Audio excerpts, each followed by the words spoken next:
नमस्कार, मैं सुकन्या सिंह आप सभी दर्शकों का अन्नदाता कार्यक्रम में स्वागत करती हूं। हमारे देश का किसान जन का पोषक है, वह श्रम का देवता है, अन्नदाता है। उसमें ही भारत की आत्मा निवास करती है। ऐसे ही किसानों की प्रगति के लिए हम खेती बाड़ी से जुड़ी हुई बहुत सी नई लाभकारी जानकारियां हर रोज सुबह लेकर आते हैं। तो चलिए कार्यक्रम शुरू करने से पहले देखते हैं क्या है आज के अन्नदाता में। आंवला की वैज्ञानिक तकनीक से बागवानी करके अधिक लाभ कमाए।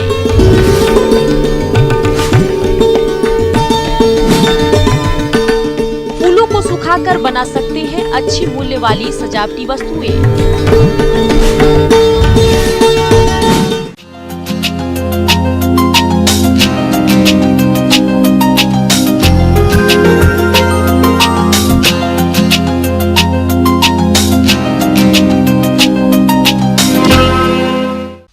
आंवला एक महत्वपूर्ण व्यापारिक फल वृक्ष है, जिसकी बागवानी सामान्य भूमियों के अलावा ऊसर भूमियों पर भी की जाती है और ये आंवला के बाग लगाने का उचित समय चल रहा है।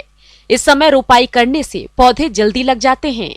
इसलिए किसान भाइयों, आंवला की बागवानी और देखभाल वैज्ञानिक पद्धति से करनी चाहिए ताकि फसल से अच्छा उत्पादन प्राप्त हो सके। आइए इस बारे में जानते हैं।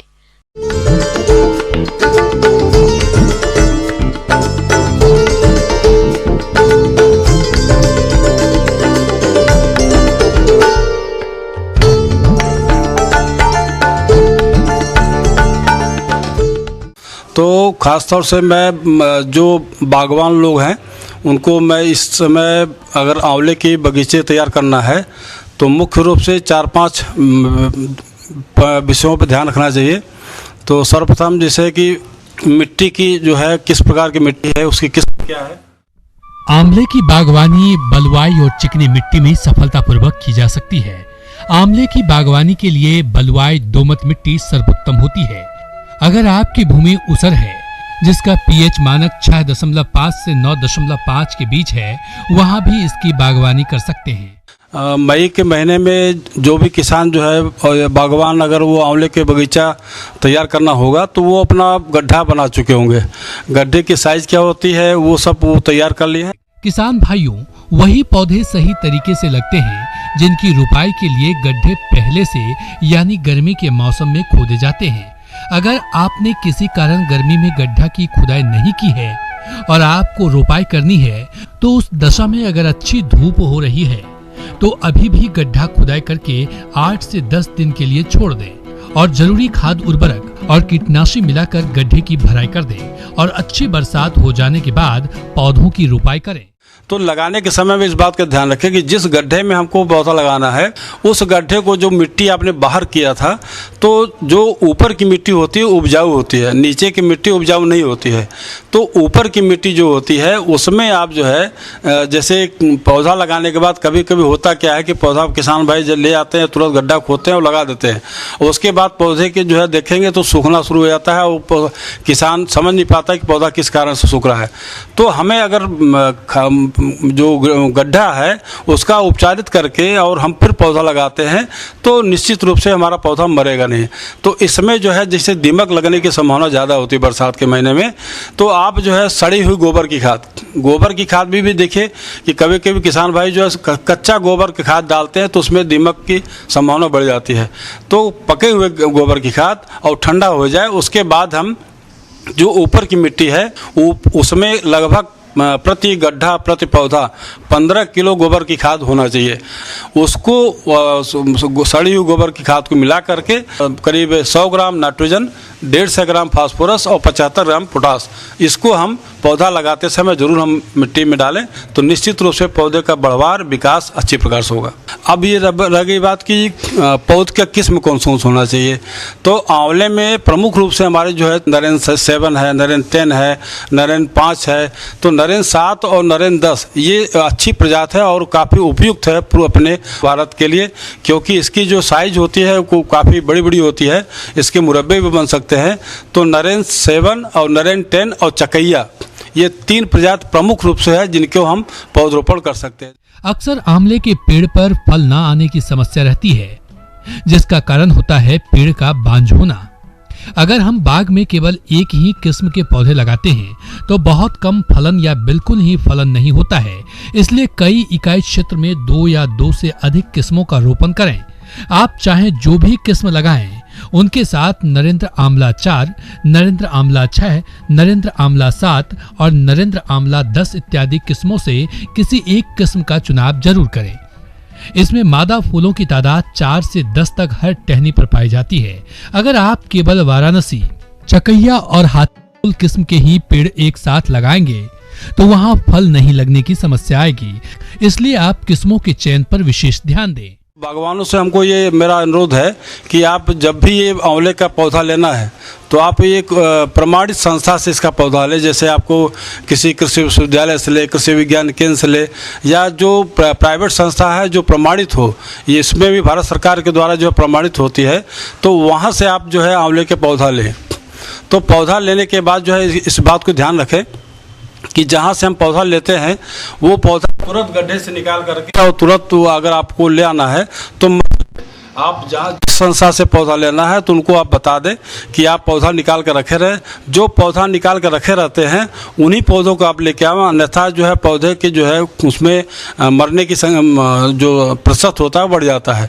तो और जो पौधा निकाल कर रखे रहते हैं उनको आप लेके आवें। उसके बाद हम जो है अपने आंवले के पौधे को जिस गड्ढे में हमको लगाना है वहाँ पर हम लगावें। और जब पौधा आप लगाते हैं तो उस समय जो है पौधा लगाते समय आपको देखें कि जो पिंड होता है पौधे का वो ऊपर रहना चाहिए। ऐसा नहीं हो कि आप पिंड नीचे कर दें और पौधा के जो तना होता है वो गड्ढे में चला जाए। तो हमेशा ध्यान रखें कि आपका पौधे का जो पिंड होता है वो दिखाई पड़े। उसके बाद चारों तरफ से मिट्टी भर करके और अच्छी प्रकार से दबा दें। इस प्रकार से मिट्टी दबा दें कि उसके नीचे जो है कोई भी एयर न रह जाए।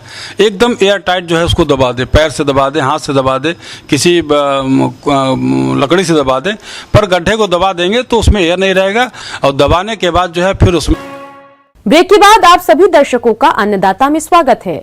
चलिए अब रुख करते हैं अगली कड़ी की ओर।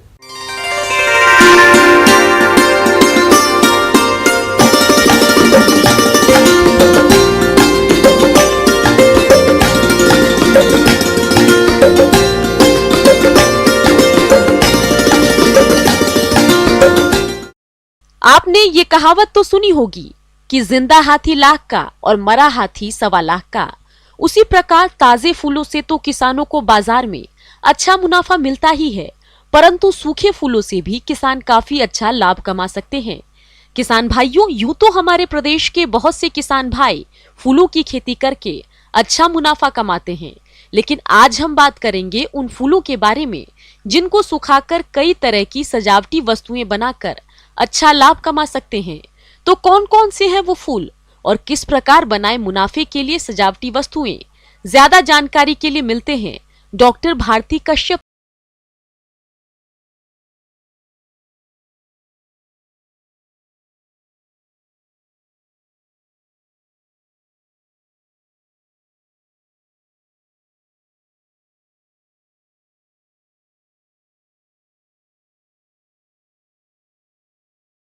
सभी को अच्छे लगते हैं, लेकिन कितनी भी अच्छी हम तकनीक का उपयोग क्यों ना कर लें, ये कुछ ही दिनों में ख़राब हो जाते हैं और इनकी शेल्फ लाइफ बहुत ज़्यादा नहीं रहती। यहाँ ड्राई फ्लावर्स का ही रोल आता है।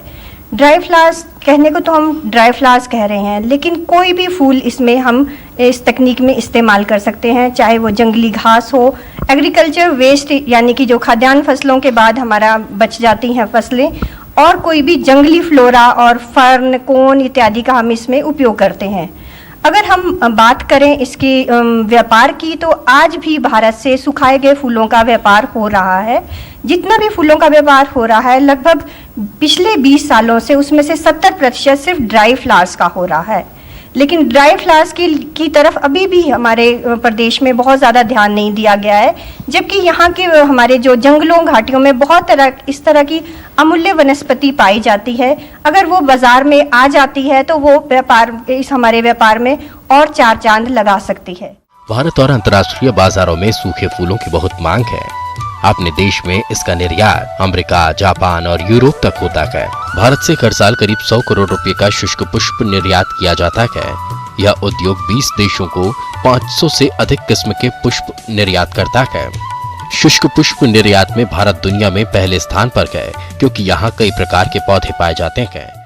ड्राई फ्लावर से बनाई गई मूल्यवर्धित वस्तुएं जैसे पुष्प विन्यास, dry flower sticks, potpourri, greeting card, wall picture, wall hangings, potpourri इत्यादि अंतर्राष्ट्रीय मार्केट में बहुत अच्छा स्थान रखती है। जो सुखाए गए फूलों का व्यवसाय है, ये सभी लोगों के लिए बहुत अच्छा रोजगार का एक साधन हो सकता है। घर पर बैठी हुई महिलाओं, अपंग व्यक्तियों तथा जो भी लोग अभी व्यवसाय नहीं कर रहे हैं और अभी उनके पास कोई काम नहीं है, अगर उनके लिए ये बहुत अच्छा स्वरोजगार का साधन हो सकता है। बहुत सारे किसानों के पास सीमित क्षेत्र की भूमि है, बहुत अधिक भूमि नहीं है, तो वो लोग भी इस व्यापार से जुड़ सकते हैं क्योंकि इसके लिए बहुत ज़्यादा भूमि की आवश्यकता नहीं होती है। और यह एक कुटीर उद्योग का भी एक साधन हो सकता है क्योंकि इसके गांवों के स्तर पर ही ड्राई फ्लावर्स का एक बिजनेस स्टार्ट किया जा सकता है। इसे सेल्फ हेल्प ग्रुप के माध्यम से मेलों, त्योहारों एवं अन्य जैसे रूरल मार्ट के माध्यम से भी बेचा जा सकता है। जहाँ तक खेती की बात की जाए तो सुखाए गए फूलों के लिए भारत का हर क्षेत्र उचित है क्योंकि लगभग हर क्षेत्र में जो रॉ मटेरियल है वो हर तरह से पाया जा सकता है। तो अगर हम खाद्यान्न वस्तुओं की बात करें तो मक्की, बाजरा, ज्वार, गेहूं, कोदा इत्यादि ऐसी फसलें हैं जिनके अवशेष ड्राई फ्लावर इंडस्ट्री में यूज़ हो सकते हैं। इसके लिए अतिरिक्त औद्यानिक फसलें हैं जो हॉर्टिकल्चर क्रॉप्स की बात करते हैं हम जिसे, तो उसमें बिल आ गया, कोकोनट है, काली तोरी है, घिया, ये सारी ऐसी वस्तुएं हैं जिनमें से जो रॉ मटेरियल बचता है उसका ड्राई फ्लावर इंडस्ट्री में उपयोग किया जा सकता है। कॉटन, रुई यानी कि रुई का खोखा होता है जो, वो भी एक एग्रीकल्चर क्रॉप्स का बहुत बड़ा वेस्ट है। इससे कई तरह की मूल्यवर्धित वस्तुएं बनाई जा सकती है, चाहे जैसे पॉटपोरी के रूप में, सोप केसेस में और के सोफा सेट वगैरह इत्यादि में डालने के लिए ये जो कॉटन का है बहुत ज़्यादा उपयोग किया जाता है। शुष्क पुष्प से केवल फूल की नहीं बल्कि शुष्क तना, बीज, कलियां आदि भी हैं। इनका इस्तेमाल हस्त निर्मित कागज, लैंप शेड, मोमबत्ती स्टैंड, जूट के थैले, फोटो फ्रेम, बक्से, किताबें, दीवारों की सजावट, कार्ड और अन्य उपहार सामग्री का निर्माण होता है। अगर हम बात करें क्रॉप्स को जिनको कि हम खेतों में उगा सकते हैं तो हम इसमें दो तरह की क्रॉप्स लगाते हैं, कुछ गर्मियों में उगाई जाने वाली और कुछ सर्दियों में उगाई जाने वाली। तो जो गर्मियों में हम फसलें उगाते हैं उसमें मुख्यतः जो ऑर्नामेंटल क्रॉप्स है उसमें हेलिक्राइसम और गॉम्फ्रीना आता है, इन्हें ही हम ज़्यादातर लगाते हैं। थोड़ा बहुत हम जो कॉक्सकॉम्ब है इसको भी गर्मियों के मौसम में लगा सकते हैं। सर्दियों में लगाने के लिए हमें हेलिक्राइसम और नाइजेला और 3 तरह की घास है जिसको हम कमर्शियली कल्टीवेट कर रहे हैं, जैसे कि लेगुरस, ब्रीजा, ब्रोमस। इनका आप बीज ले सकते हैं और बीज हमारे यशवंत सिंह परमार उद्यानिकी एवं वानिकी विश्वविद्यालय से भी आप मंगवा सकते हैं। फूल सूखने की तकनीक यह 2 प्रकार से किया जाता है, फूलों को सुखाकर और फूलों को डाई करके। जहाँ तक बात है विधियों की कि किन विधियों द्वारा फूलों को सुखाया जा सकता है, तो क्योंकि इसमें जो रॉ मटेरियल है वो कई तरह का है तो हर फूल के लिए जो सुखाने की विधि अलग है। तो सबसे पहले तो हम बोलते हैं एयर ड्राइंग, जिसको हवा में सुखाना। ये बिल्कुल एक साधारण विधि है जिसमें फूलों को, घास को या कुछ ऐसे फूल है जो सख्त पंखुड़ियों वाले हैं जैसे हेलिक्राइसम है, स्टेटिस है, उनको हम एक हैंगर में गुच्छा बनाकर लटका देते हैं। ये बिल्कुल ही साधारण विधि है और एक घरेलू महिला और कोई भी युवक इसको घर पर ही इस्तेमाल कर सकता है इस विधि को। अगर आपके पास हैंगर नहीं है तो कोई तार या धागा बांध के आप फूलों को लटका सकते हैं। सुनिश्चित आपको यह करना होगा कि जहाँ भी आप इन फूलों को लटका रहे हैं वहाँ कमरे में नमी बहुत ज़्यादा ना हो और कोई ना कोई हवा या पंखे का इस्तेमाल किया जाना चाहिए ताकि फूल आसानी से सूख जाए। गुलाब जैसे फूलों को सुखाना चाहते हैं आप, जिसकी कि आपने वैसी की वैसी शेप और साइज वैसा ही मेंटेन करना है, तो उसको आपको एम्बेडेड विधि द्वारा सुखाना पड़ेगा। इस विधि में हम सिलिका जेल या बोरेक्स का इस्तेमाल करते हैं। इसके अंदर हम फूलों को दबा देते हैं और फिर उसको माइक्रोवेव में या हॉट एयर ओवन में सुखा देते हैं और इस तरह से उनकी जो शेप है वो बिल्कुल मेंटेन रहती है। फूलों को डाई करना। फूलों का व्यापार करने के लिए फूलों की रंगाई करना बहुत आवश्यक है। इससे इन्हें आकर्षक रंग मिलते हैं। फूल रखने के लिए अच्छे रंग इस्तेमाल किए जाते हैं। ड्राई फ्लावर से संबंधित सारी चीजें हस्त निर्मित है और इनकी लोकल मार्केट में बहुत ज्यादा डिमांड होती है। सूखे फूलों को आप ऑनलाइन बड़े आराम से बेच सकते हैं। इसके लिए आपको अपनी वेबसाइट बनानी होगी। ज्यादातर सूखे फूलों का व्यापार ऑनलाइन ही। ब्रेक के बाद एक बार फिर से आप सभी दर्शकों का अन्नदाता कार्यक्रम में स्वागत है। बढ़ते हैं अगली प्रस्तुति की ओर।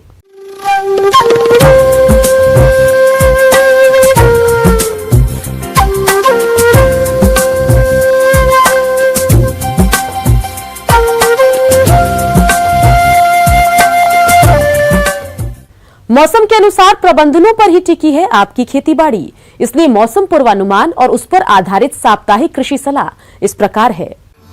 भारत मौसम विज्ञान विभाग, ग्रामीण कृषि मौसम सेवा केंद्र सीहोर, ग्वालियर, जबलपुर, रायपुर से प्राप्त मौसम रिपोर्ट के आधार पर इन क्षेत्रों के किसान भाइयों के लिए मौसम आधारित कृषि सलाह इस प्रकार है। मध्य प्रदेश और छत्तीसगढ़ में आगामी 4 से 5 दिनों के दौरान हल्की से मध्यम वर्षा की संभावना है। ऐसे में किसान भाई सोयाबीन की उन्नत प्रजातियों की बोनी करें। RVS 14, RVS 24, RVS 18, JS 20-34, JS 20-29, JS 20-98, JS 93-5 का चयन करें। इसके लिए सीड कम फर्टी सीड ड्रिल का प्रयोग किया जा सकता है। दलहनी फसलों के बीजों को राइजोबियम और PSB कल्चर से 5 ग्राम प्रति किलोग्राम बीज की दर से बीज उपचार अवश्य करें। बुआई के तुरंत बाद एवं अंकुरण से पहले खरपतवार नाशी डालें, जैसे डाइक्लोसुलम 26 ग्राम प्रति हेक्टेयर अथवा सल्फेंट्राजोन 750 मिलीलीटर प्रति हेक्टेयर अथवा पेंडिमेथिलीन 3 लीटर प्रति हेक्टेयर की दर से छिड़काव करें। अरहर की उन्नत किस्में जैसे TJT 501, जवाहर अरहर 4, आशा JKM 7 एवं 189 आदि की बुआई करें। धान की शीघ्र तैयार होने वाली उन्नत किस्में जैसे JR 345, JR 201 पूर्णिमा तथा मध्यम अवधि की IR 64, IR 54, माधुरी, क्रांति, महामाया, पूसा बासमती आदि की रोपाई करें। नए फलदार पौधों के रोपण के लिए गड्ढे की तैयारी करें एवं गोबर की खाद 15 से 20 किलोग्राम प्रति गड्ढा जरूर दें। अमरूद और नींबू में गुटी बांधकर नए पौधे तैयार करें। कद्दू वर्गीय सब्जी लगाने के लिए थाला या माद बनावें तथा वर्षा 15 सेंटीमीटर होने पर लौकी, गिलकी, करेला, तुरई, खीरा, कद्दू आदि की बुआई करें। पूर्व में तैयार टमाटर, बैंगन, मिर्च एवं अगेती फूल गोभी की पौधे खेत में रोपें और आवश्यकता अनुसार सिंचाई करें। पशुशाला एवं मुर्गीशाला में किलनी एवं चिमड़ी के नियंत्रण के लिए मेलाथियान 3 मिलीलीटर प्रति लीटर पानी की दर से घोलकर छिड़काव करें। जुलाई अगस्त का महीना मछलियों के प्रजनन का होता है। नवीन मछली बीज डालें एवं तालाब में आवश्यक जीव जंतुओं तथा अवांछनीय मछलियों की सफाई करें।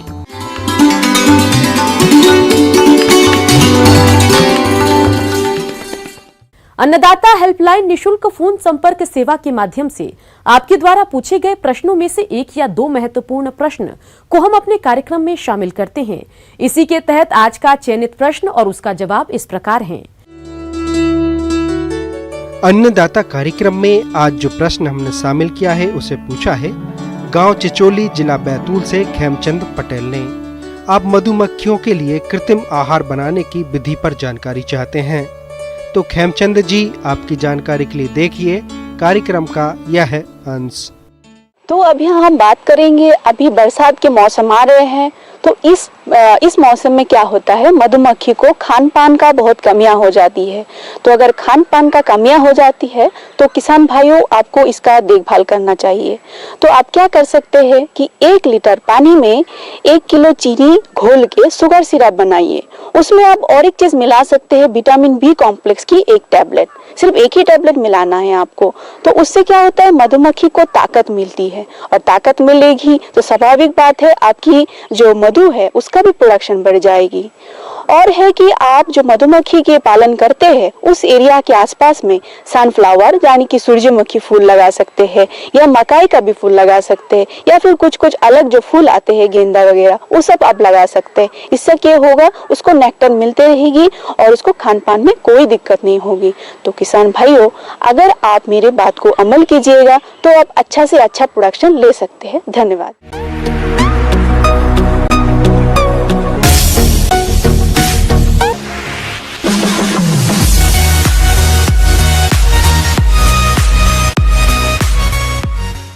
आइए अब एक नजर डालते हैं राज्य के कुछ चुनी हुई मंडियों के प्रमुख फसलों के बाजार भाव पर।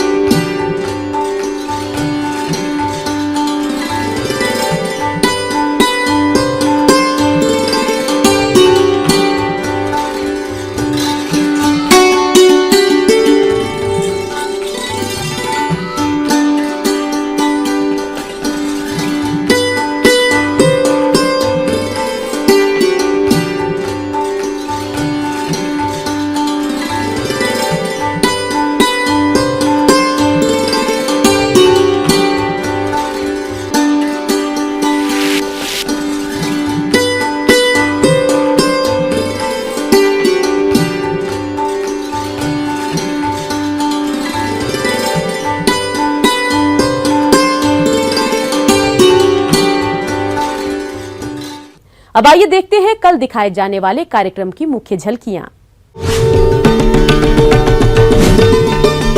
तोरई की उन्नत खेती से बढ़ेगी किसानों की आमदनी।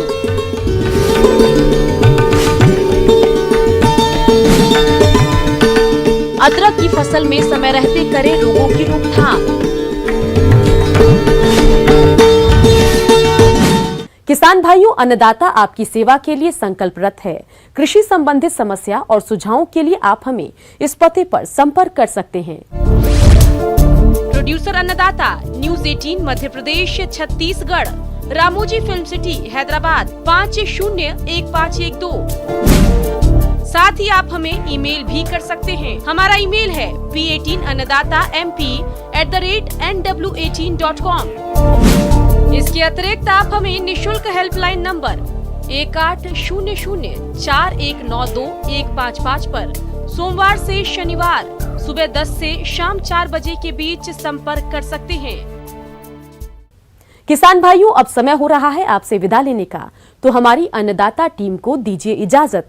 कल फिर आपसे मुलाकात होगी कृषि संबंधित कुछ और महत्वपूर्ण जानकारियों के साथ। नमस्कार।